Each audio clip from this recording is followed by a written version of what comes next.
종교개혁자 칼빈은 성경은 우리에게 크게 두 가지를 가르쳐 준다고 하였습니다. 첫 번째는 하나님에 대한 지식을 가르쳐 준다고 했습니다.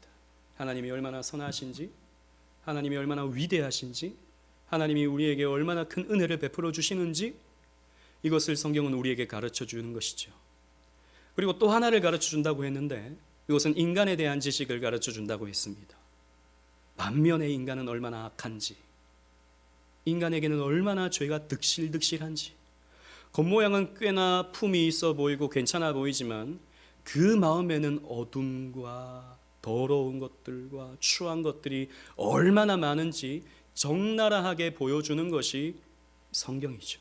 이 성경은 두 가지를 가르쳐 주는 것입니다. 하나님에 대한 지식, 인간에 대한 지식. 오늘 우리가 살펴보고 있는, 그리고 계속해서 우리가 살펴보고 있는 이 민수기 또한 그것을 아주 분명하고 뚜렷하게 보여주고 있죠. 민수기는요, 하나님이 얼마나 이스라엘 백성들을 끊임없이 용서하시고 그들에게 사랑을 베풀어 주시면서 또 이끌어 가시는지에 대한 신실함을 보여주고요, 또 인간은 얼마나 많은 탐욕을 가지고 있는지, 얼마나 불순종과 연약함과 또 죄를 반복해서 짓고 있는지, 그 연약한 모습들을 계속해서 보여주고 있는 것입니다. 철학자 헤겔은 이런 말을 했습니다. 인간은 역사를 통해서 아무것도 배우지 못한다는 것을 배운다 그랬어요. 무슨 말인지 아시겠죠? 인간은 역사를 배우지만, 그래서 역사를 통해서 교훈을 삼아서 했던 실수를 또 반복하지 않기 위해서 역사를 배우지만 그 역사를 통해서 아무것도 배우지는 못해요. 똑같은 실수를 계속 연거푸 해나갑니다. 오늘 우리가 살펴보는 이 민수기에서 나타나고 있는 이스라엘 백성들이 꼭 그러합니다. 계속해서 범죄하죠. 똑같은 반역, 똑같은 실수, 똑같은 죄를 반복해서 짓고 있습니다. 우리는 지난주 민수기 14장의 이야기를 살폈죠. 하나님이 주신 약속의 땅을 폄하하고, 이 땅은 우리가 들어갈 수 없는 땅이다, 이 땅은 사람을 삼키는 땅이다, 우리는 이 땅에 들어가면 다 죽고 만다 라고 그 땅을 악평하고 하나님이 주신 그 땅을 갖지 못한다는 불신을 드러냈습니다. 그러자 하나님은 이들을 심판하시죠. 징벌하시죠.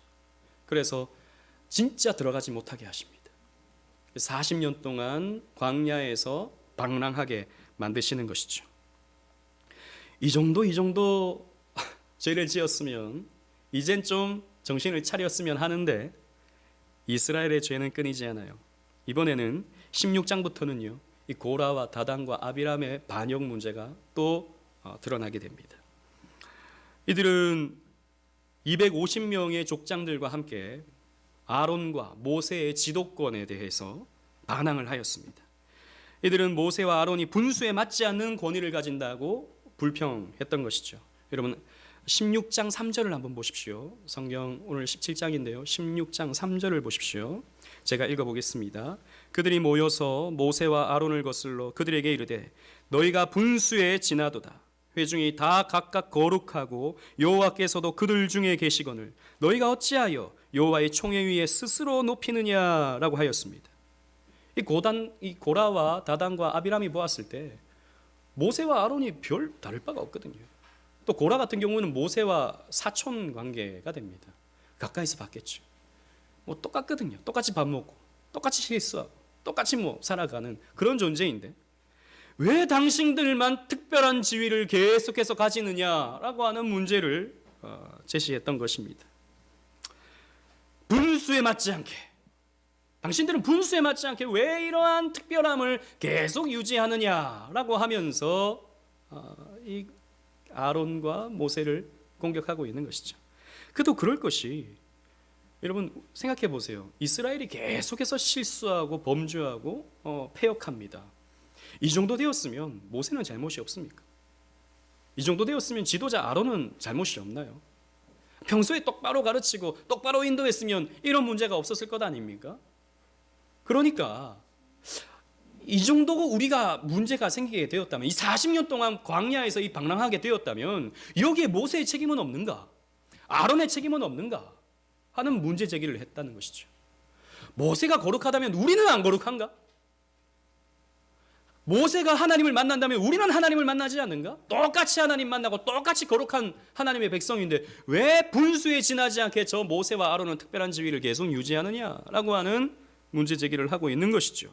여러분, 이러한 생각은 우리가 오늘날 시대 속에서 쉽게 생각할 수 있는 것들입니다. 여러분, 프로야구에서, 프로축구에서 그 팀의 성적이 계속 나지 않으면 어떻게 하죠? 감독을 바꿔버립니다. 지도자를 바꿔버리죠. 기업도 마찬가지죠. 대기업 같은 경우에는 생산이 제대로 되지 않고 계속해서 문제가 발생하고 이윤이 나타나지 않으면 사장을 바꿔버리든지 책임자를 바꿔버립니다. 심지어는 오늘날은 이 나라가 뒤숭숭하고 그러면요, 대통령도 갈아치우자고 외치는 시대가 오늘날이죠. 이러한 시대적 관점에서 본다면 이 고라와 다단과 아비람의 이런 문제 제기는 어느 정도 타당해 보입니다. 그러나 여러분, 하나님의 나라의 원리는 세상 나라와는 다르죠. 하나님은 하나님이 주신 질서와 권위에 도전하는 자를 참지 않으십니다. 그래서 여러분 16장 나중에 한번 읽어보세요. 어떤 내용이 있냐면 고라와 다단과 아비람과 그 사람에게는요, 하나님이 벌을 주셔서 땅이 갈라져서 땅이 입을 벌려서 그 사람들을 집어 삼키게 됩니다. 오늘날로 치자면 지진이 일어난 것 같아요. 지진이 일어나서 그 갈라진 땅 사이로 이 주동자들이 빠져 죽게 된 것이죠. 또 이 일에 동조하던 사람 족장 250명은 하늘에서 내린, 하나님이 내리신 불에 의해서 태워 죽임을 당하게 됩니다. 또한 이 일에 반기를 들고 불평에 동조한 사람 14,700명은요 역병에 걸려서 죽게 됩니다. 하나님의 섭리에 대한 반역이었기 때문입니다. 하나님의 주권에 대한 반역이었기 때문이에요. 거룩한 회의 질서를 어지럽게 한 죄였기 때문입니다. 하나님은 이런 기회에 하나님이 주권적으로 구별하신 직분, 특히 이 제사장 직분을 더 특별하게 그 권위를 세워주시고자 하는데요, 그것이 오늘 우리가 살펴보는 이 아론의 지팡이 사건입니다. 오늘은 이 아론의 쌍난 지팡이가 어떤 구속사적 메시지를 가지는지 여러분들과 함께 살펴보면서 은혜를 나누고자 합니다. 여러분 17장 1절로 3절을 우리 다 같이 한번 읽어보도록 하겠습니다. 17장 1절로 3절이에요. 다 같이 읽겠습니다. 시작. 여호와께서 모세에게 말씀하여 이르시되 너는 이스라엘 자손에게 말하여 그들 중에서 각 조상의 가문을 따라 지팡이 하나씩을 취하되 곧 그들의 조상의 가문대로 그 모든 지휘관에게서 지팡이 12를 취하고 그 사람들의 이름을 각각 그 지팡이에 쓰되 레위의 지팡이에는 아론의 이름을 쓰라. 이는 그들의 조상의 가문의 각 수령이 지팡이 하나씩 있어야 할 것임이니라. 아멘. 하나님은 각 지파별로 지팡이 하나씩을 다 내라고 말씀하십니다. 그리고 그 지팡이에는 그 지파의 지도자들의 이름을 쓰라고 말씀하시죠.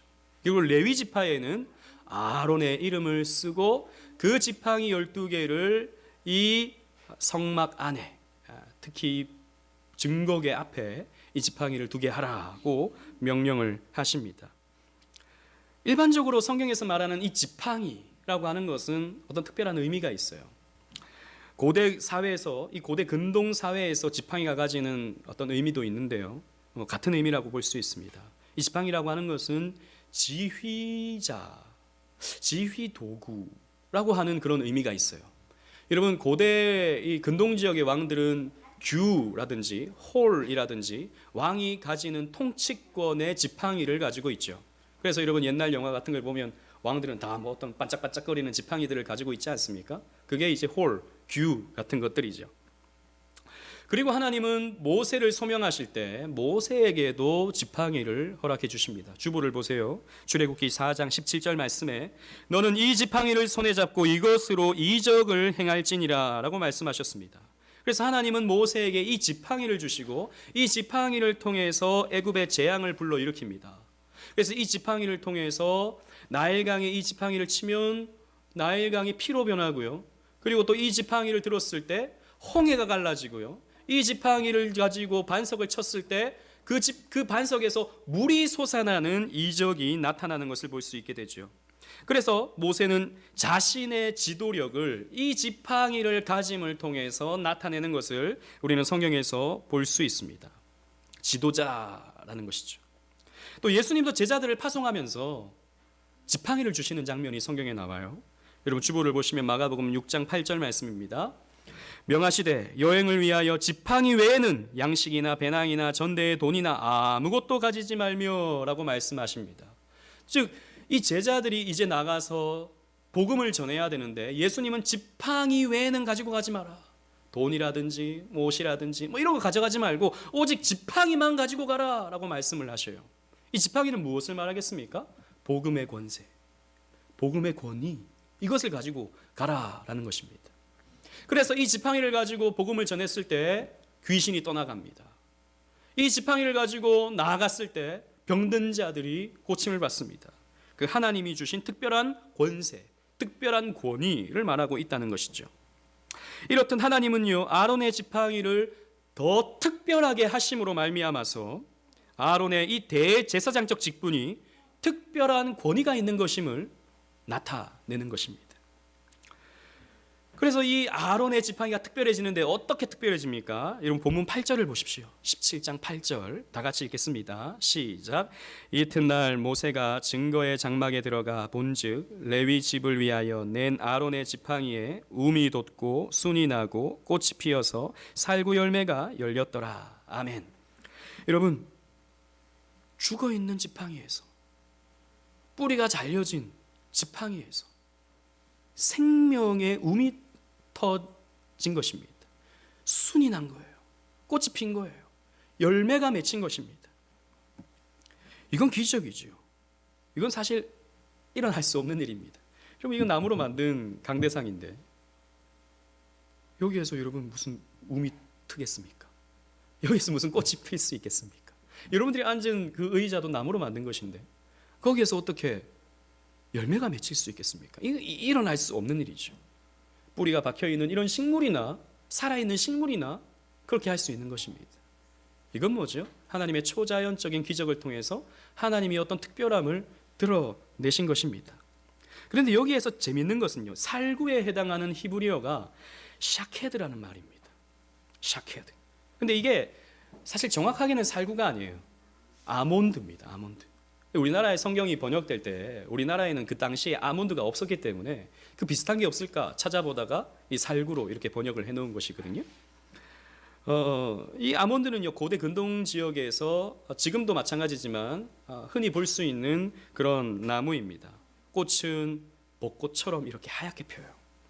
그리고 열매는요 매실이나 살구처럼 이렇게 자라다가 나중에는 이 과육이 자연스럽게 떨어지고 씨만 남게 됩니다. 그 씨가 우리가 먹는 아몬드가 되는 거예요.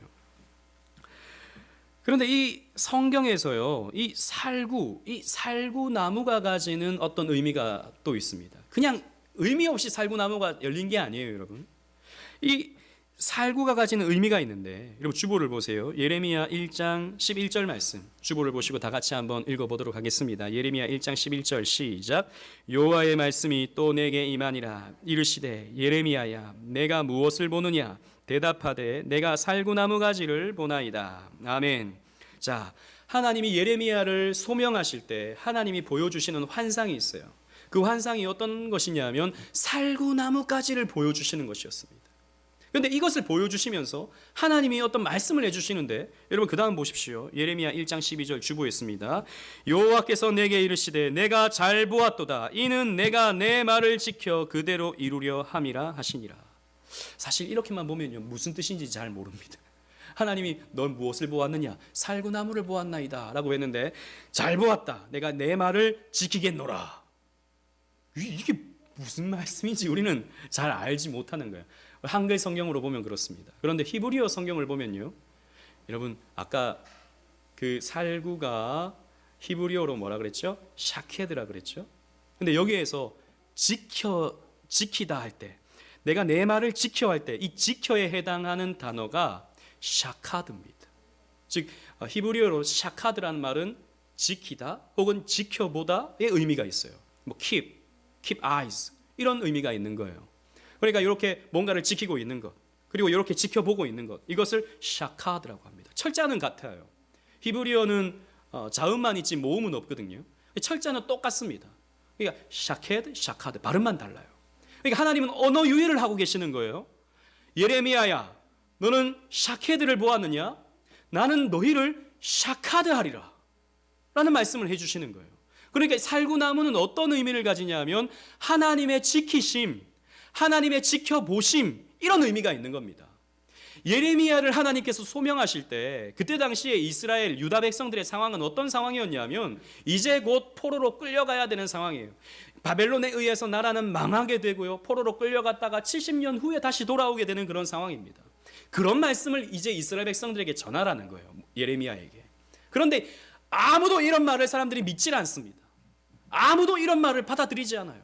그런데 하나님께서 이 예레미야에게 샤케드를 보여주면서 내가 전했던 이 말을 반드시 샤카드 할 것이야 라고 하나님 말씀하시는 거예요. 그러니까 살구나무는 무엇을 의미합니까? keep eyes, 하나님의 지키심, 하나님의 지켜보심의 의미가 있는 것입니다. 그리고 지난번에 우리는 성막 안에서요, 이 살구나무에 대해서 한번 살핀 바가 있어요. 여러분 뭐 기억나십니까? 기억나시면 대단한 분이고 기억 안 나는 게 정상이에요. 여러분 성막 안에 들어가면 성막 기구가 3개가 있죠. 북쪽에는 진설병, 그리고 서쪽에는 향단이 있고 남쪽에는 무엇이 있습니까? 등잔대가 있죠. 근데 이 등잔대가 무슨 모양입니까? 살구나무 모양이에요. 여러분 주보를 보세요. 출애굽기 25장 33절에 제가 읽어보겠습니다. 이쪽 가지에 살구꽃 형상의 잔색과 꽃받침과 꽃이 있게 하고 저쪽 가지에도 살구꽃 형상의 잔색과 꽃받침과 꽃이 있게 하여 등잔대에서 나온 가지 6을 갖게 할지며 라고 기록하고 있어요. 그 금으로 만든 등잔대는 살구나무의 모습을 갖추고 있는 거예요. 그런데 이 살구나무에서 나오는 빛이 어디를 비추고 있습니까? 정면에 있는 떡상을 비추고 있죠. 그 떡상에는 떡 12덩이가 쌓여져 있습니다. 왜 12덩이죠? 이스라엘 백성들이 12지파이기 때문입니다. 그래서 이것은 뭐냐면 그 떡상은 이스라엘 백성들의 양식을 하나님께서 공급해 주신다라는 거예요. 먹을 것을 하나님께서 공급해 주신다라는 의미가 되는 거예요. 그것을 이렇게 비추고 있는 것입니다. 이스라엘의 양식을 지키시고 이스라엘의 양식을 지켜보시는 하나님, 이것을 그 성막 안에 있는 등잔대가 나타내 보여주고 있는 거예요. 그래서 이 살구나무는요, 하나님의 지키심, 하나님의 지켜보심, 혹은 말씀의 이루심, 이런 것을 의미하는 상징이 되는 것이죠. 그래서 아론의 지팡이에 살구 열매가 열린 것은요, 하나님은 대제사장 아론을 지키신다라고 하는 의미가 됩니다. 그리고 하나님은 아론을 지켜보신다라는 의미가 돼요. 또 뿐만 아니라 아론의 대제사장적 사역을 통해서 하나님은 이스라엘 백성들을 지키시고 이스라엘 백성들의 그 말씀을, 이스라엘 백성들에게 주신 말씀을 온전히 이루신다라고 하는 의미가 될 수 있는 것입니다. 그러면서 하나님은 이 아론의 지팡이에 이런 살구 열매가 맺혀지게 함을 통해서 이 아론은 하나님이 특별히 세우신 직분자이기 때문에 너희들은 그 권위를 존중하라 라고 하는 하나님의 계시가 되는 것이죠. 오늘날은 저와 여러분들이 살아가고 있는 지금의 21세기는 이 권위에 대한 존중이라고 하는 것이 사실 좀 이렇게 시원하게 마음에 다가오지 않는 그런 단어입니다. 그런 관념이죠. 오늘날은 권위를 내세우다가는 꼰대 소리 듣기가 참 쉽습니다. 여러분 직장생활 해보신 분들 혹은 이렇게 아랫사람 혹은 윗사람 이런 거 대하시는 분들은 그런 말들을 많이 들어보셨을 거예요. 내가 너보다 위야, 내가 너보다 윗사람이야, 내가 너보다 나이 많아, 이런 식으로 접근하면요, 꼰대 소리 듣는다는 것이죠. 저는 그 상하, 그런 질서 이런 거에 굉장히 익숙해져 있는 세대죠. 제가 나이가 많다면 많고 적다면 적고 좀 중간쯤 그런 나이인데요.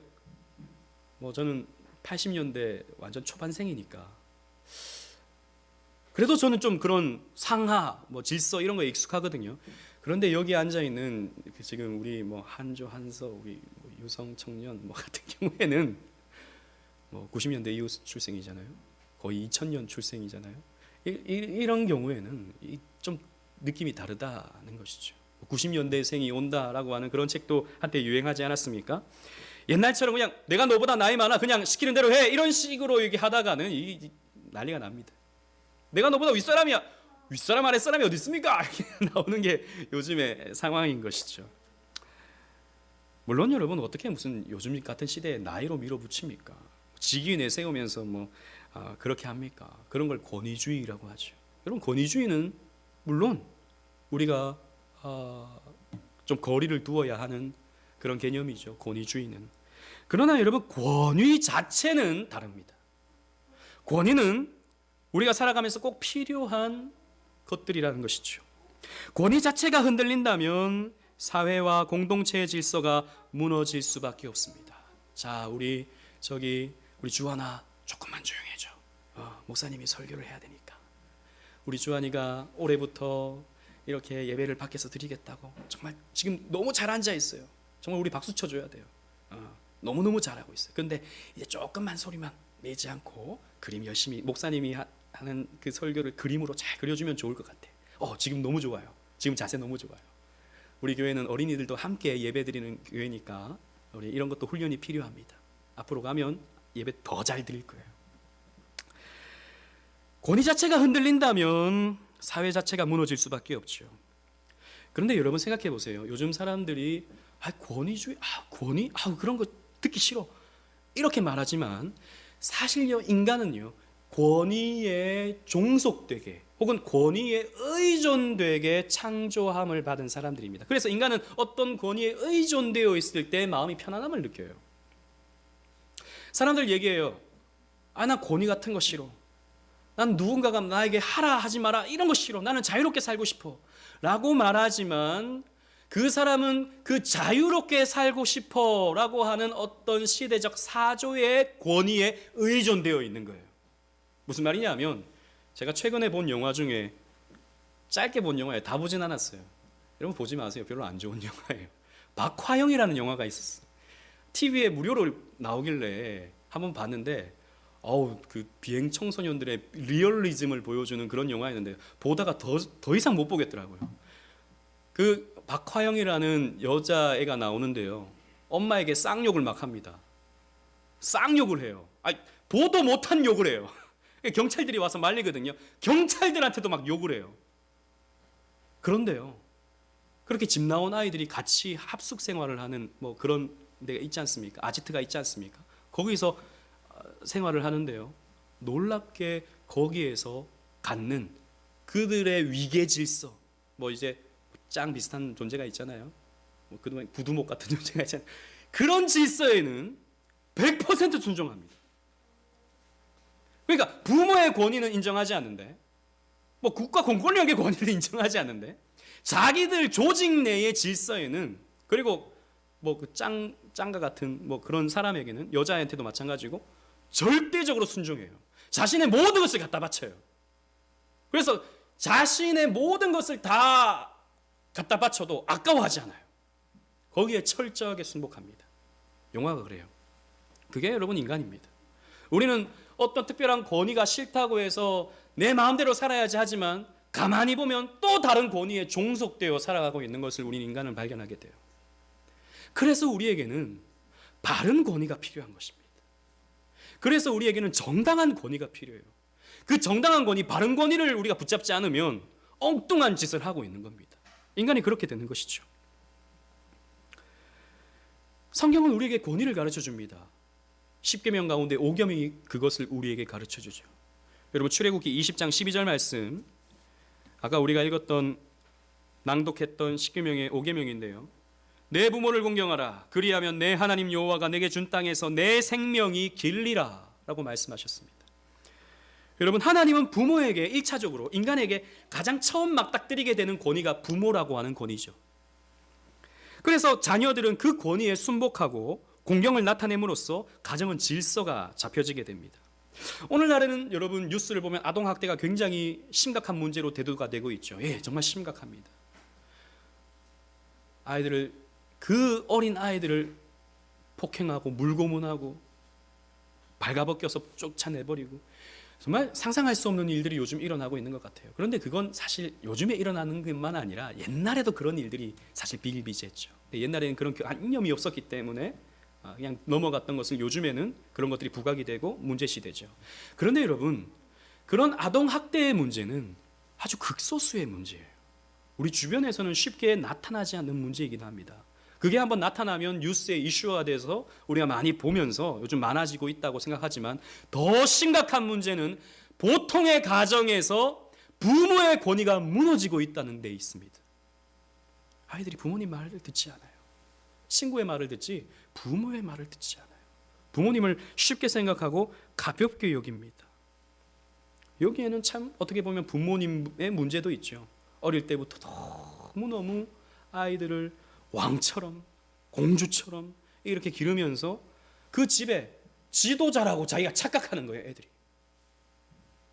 남편이 밤에 라면 먹고 싶어 그러면 당신이 끓여 먹으세요. 그러는데 아이가 엄마 라면 먹고 싶어 그럼 막 가서 짜파게티 끓여주고 막 뭐 먹고 싶으면 너구리야 짜파게티야 딱 갖다 준다는 것이죠. 그러니까 집의 1순위가 이제 아이들이 되는 거죠. 아이들이 막 엉엉 울면 막 엄마들이 막 달려가가지고 아빠들이 달려가서 무슨 문제야 아빠가 잘못했어 우리 주환이도 웃네요.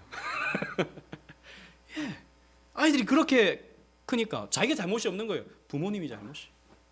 물론 여기 있는 우리 친구들은 우리 청년들은 그렇지 않으리라고 봅니다만 자기가 왕이 되는 거예요. 그러니까 부모님이 우스워지는 거예요. 물론 우리는 아이들을 사랑으로 길러야 됩니다.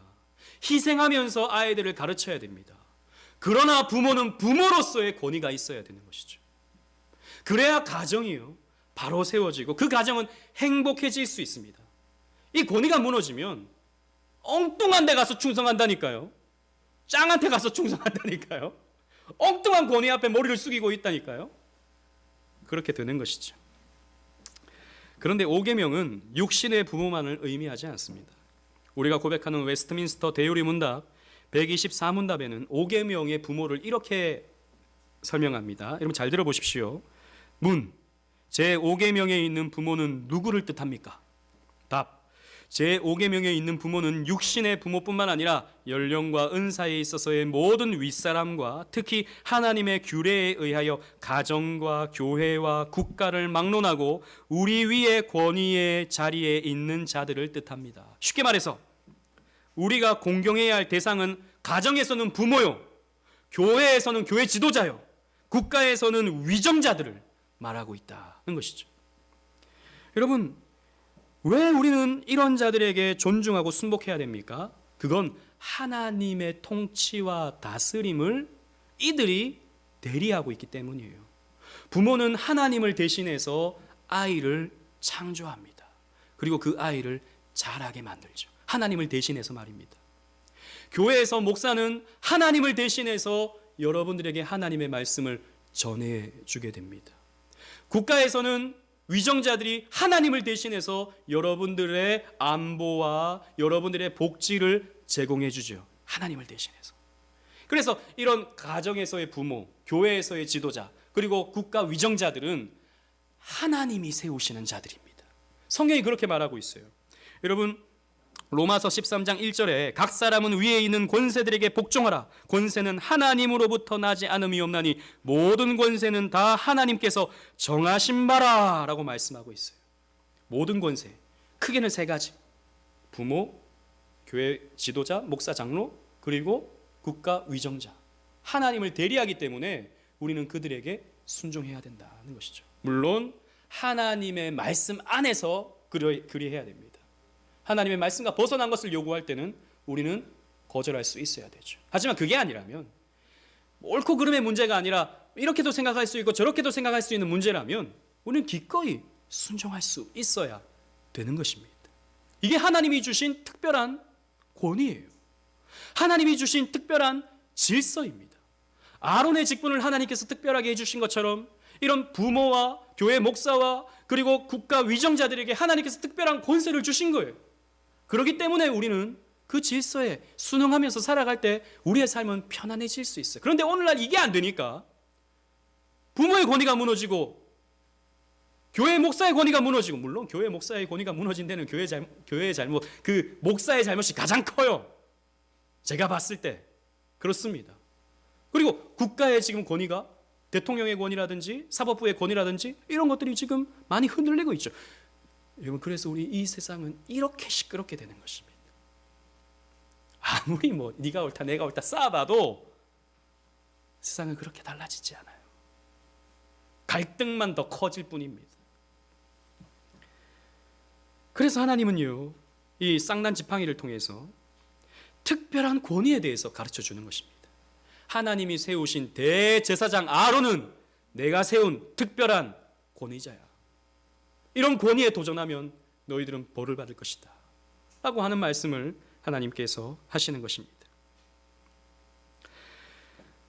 그런데요, 아론의 이 대제사장 사역은요, 앞으로 오시는 대제사장의 사역을 예표하죠.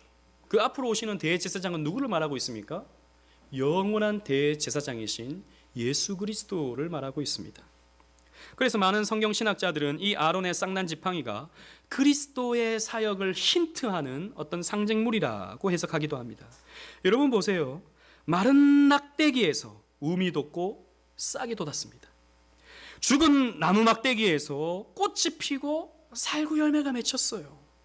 이로 인해서 대제사장의 권위가 하나님께로부터 왔다는 것이 증명되었습니다. 마찬가지로 죽었던 예수님의 육신에 우미 돋고 싹이 돋고 꽃이 피고 열매가 맺혀 다시 살아나게 되었습니다. 예수님의 죽었던 육신이 살아나게 된 것이죠. 이 예수님의 부활은요, 이 예수님의 권위가 하나님께로부터 왔다라고 하는 것을 증명해 주는 것입니다. 로마서 1장 4절 말씀을 보세요. 주보에 있는 말씀 다 같이 한번 읽어보겠습니다. 주보에 있는 로마서 1장 4절 시작. 성결의 영으로는 죽은 자들 가운데서 부활하사 능력으로 하나님의 아들로 선포되셨으니 곧 우리 주 예수 그리스도시니라. 아멘. 자, 보십시오. 부활의 능력으로 하나님의 아들로 선포되셨다. 하나님의 아들로 증명되셨다라는 말이죠.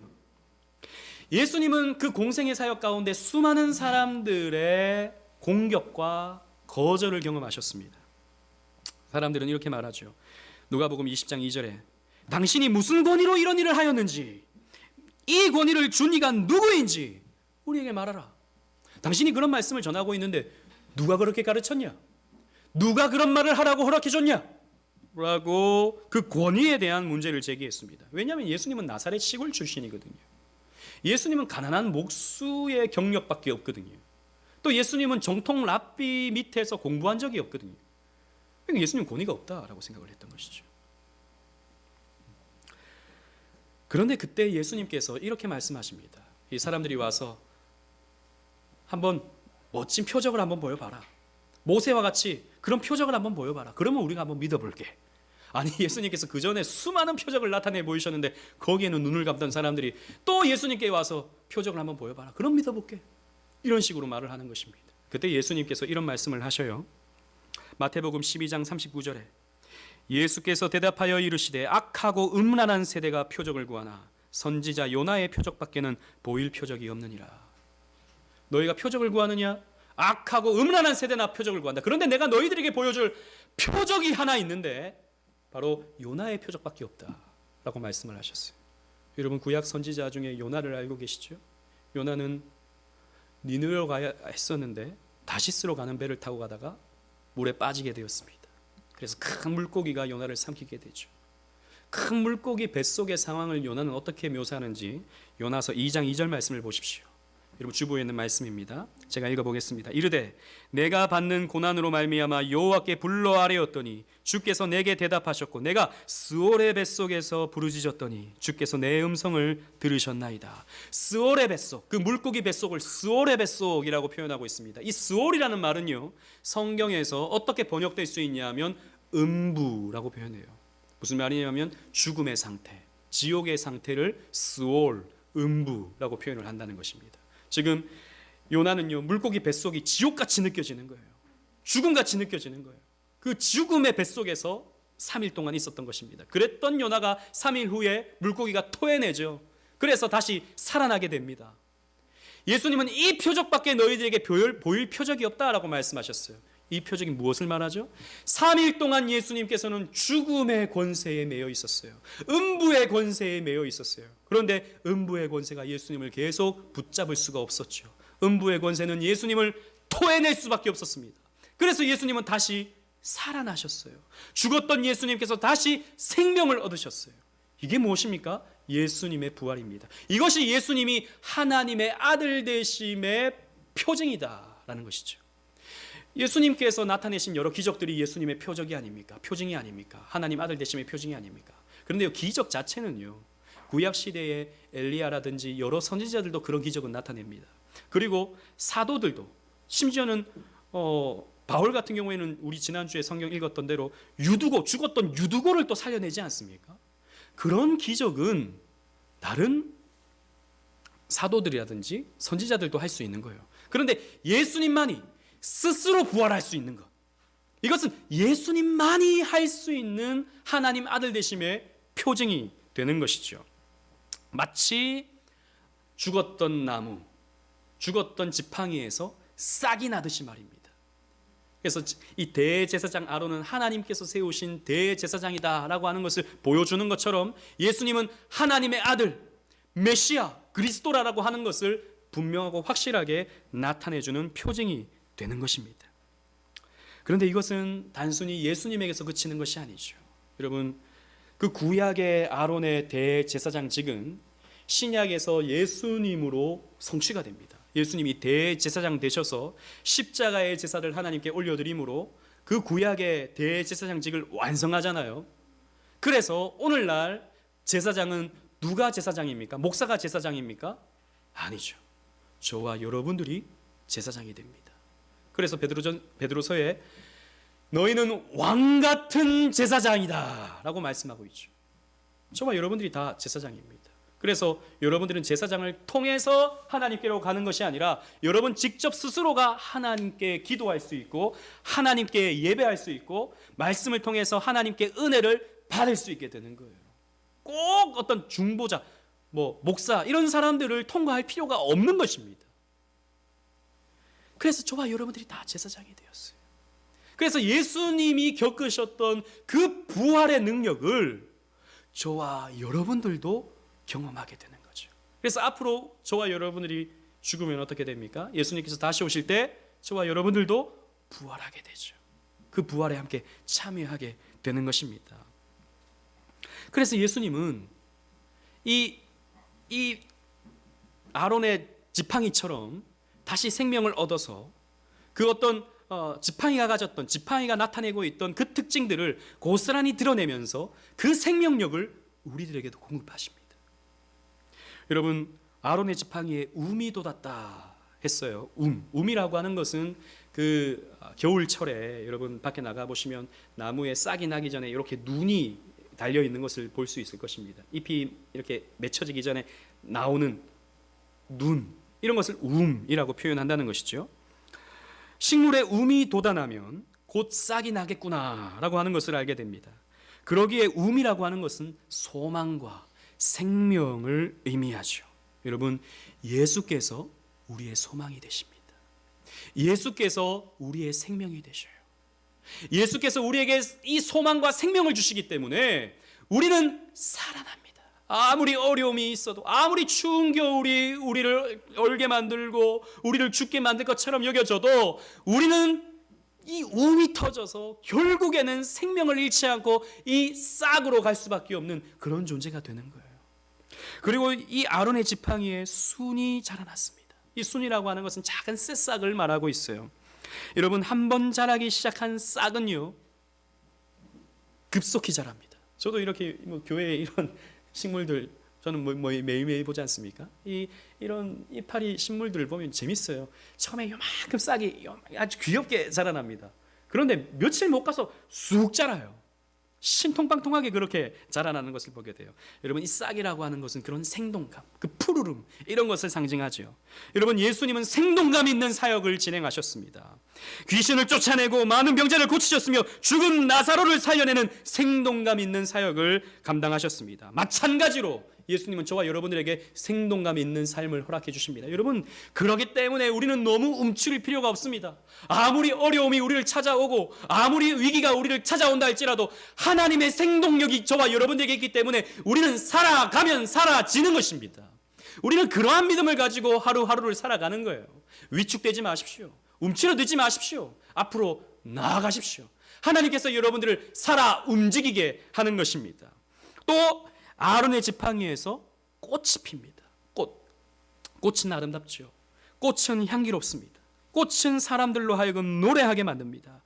이 꽃은 바로 우리의 심령에 피어나는 예수 그리스도 자신입니다.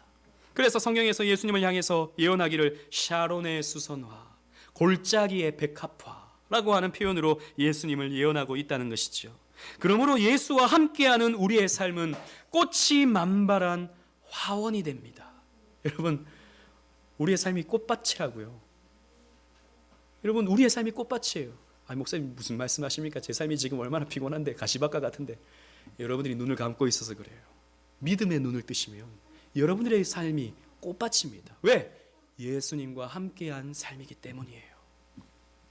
마지막으로 아론의 지팡이에서 열매가 맺혔습니다. 열매는 생명의 결과이죠. 그리고 그 열매 안에 맺혀진 씨는 또 다른 생명의 시작이기도 합니다. 예수는 우리의 부활의 첫 열매가 되셨습니다. 예수는 우리에게 새로운 생명을 허락하시고 새로운 피조물로서 살게 하십니다. 그래서 날마다 여러분들은 열매를 맺게 돼요. 여러분들이 열심히 삶 속에서 일을 하고 또 열심히 공부를 하고 열심히 미래를 위해서 준비하면 하나님께서는 여러분들에게 반드시 열매를 줍니다. 앞으로 AI가 이것저것 다 하면 인간은 뭘 할 것인가? 아무것도 할 게 없네. 앞으로 기본소득이나 받아서 살아야겠다. 이런 생각하지 마세요. 여러분들은 하나님이 주신 은사를 가지고 삶 속에서 열심히 살아가면 여러분들은 그 열매를 맺을 수밖에 없어요. 왜? 예수님께서 저와 여러분들에게 열매를 주시기 때문입니다. 아론의 지팡이를 통해서 계시되는 이 예수 그리스도의 특별함, 이 그리스도의 위대함, 이 그리스도의 권위, 믿고 깨달으시기를 바랍니다. 그래서 예수님께서 이렇게 말씀하셔요. 요한복음 14장 6절 말씀에 예수께서 이르시되 내가 곧 길이요 진리요 생명이니 나로 말미암지 않고는 아버지께로 올 자가 없느니라. 여러분, 예수 외에는 다른 길이 없습니다. 예수 외에는 다른 구주가 없습니다. 예수밖에 없습니다. 예수님은 하나님께서 특별히 세우신 그리스도, 특별히 세우신 우리의 구주가 되시는 것입니다. 그러므로 여러분, 저와 여러분들은 예수를 믿어야 됩니다. 다른 것을 쫓아가면 안 되는 거예요. 예수님을 믿어야 되는 것이죠. 사랑하는 성도 여러분, 하나님이 주신 권위에 대항하는 고라와 다단과 아비람을 비롯한 여기에 동조한 자들은 하나님의 무서운 심판을 받게 되었습니다. 여러분, 그럴 것입니다. 하나님이 주신 그런 권위에 반항하고 그 질서를 거스르는 사람은 결국 고통을 받게 될 것입니다. 우리는 하나님이 주신 이 절대적 권위에 우리는 순응해야 됩니다. 모세가 완벽해서가 아니에요. 아론이 흠이 없어서 순종하라고 한 것이 아닙니다. 실수투성입니다. 여러분, 지금까지 우리가 살펴봤지만 모세는 얼마나 많은 실수를 합니까? 사실 아론은 지난번에 모세에게 한번 대들었잖아요.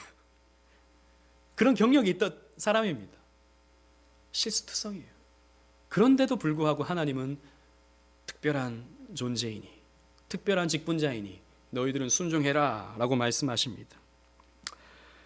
마땅히 우리는 이러한 하나님이 주신 가정과 교회와 국가의 권위에 우리는 순종해야 할 것입니다. 어떤 사람들이 이렇게 말해요. 저는 사람에게 순종하지 않습니다. 특히 예수 잘 믿는다는 사람들 가운데 그렇게 하는 사람들이 있습니다. 나는 사람에게 순종하지 않아요. 저는 하나님에게 순종합니다. 그래서 목사 말 안 듣습니다.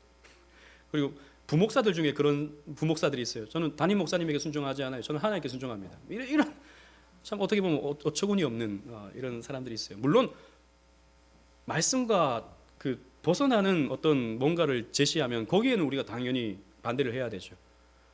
근데 여러분, 하나님은요, 여러분들에게 직접 찾아오셔서 여러분들에게 이래라 저래라 하지 않아요. 여러분들의 부모를 통해서 가르쳐 주십니다. 여러분들의 섬기는 목사를 통해서 가르쳐 주십니다. 국가 위정자를 통해서 가르쳐 주십니다. 이런 질서를 우리가 알아야 돼요. 뭐 사람에게 순종, 뭐 꽤나 뭐 멋진 척하지만 자기 생각을 최고 권위로 삼고 있는 정말 위험한 사람들입니다. 그런 사람들. 여러분, 우리는 여기에서 최종적 결론으로서 예수 그리스도의 권위를 생각해야 됩니다. 여러분, 예수님께 순종하십시오.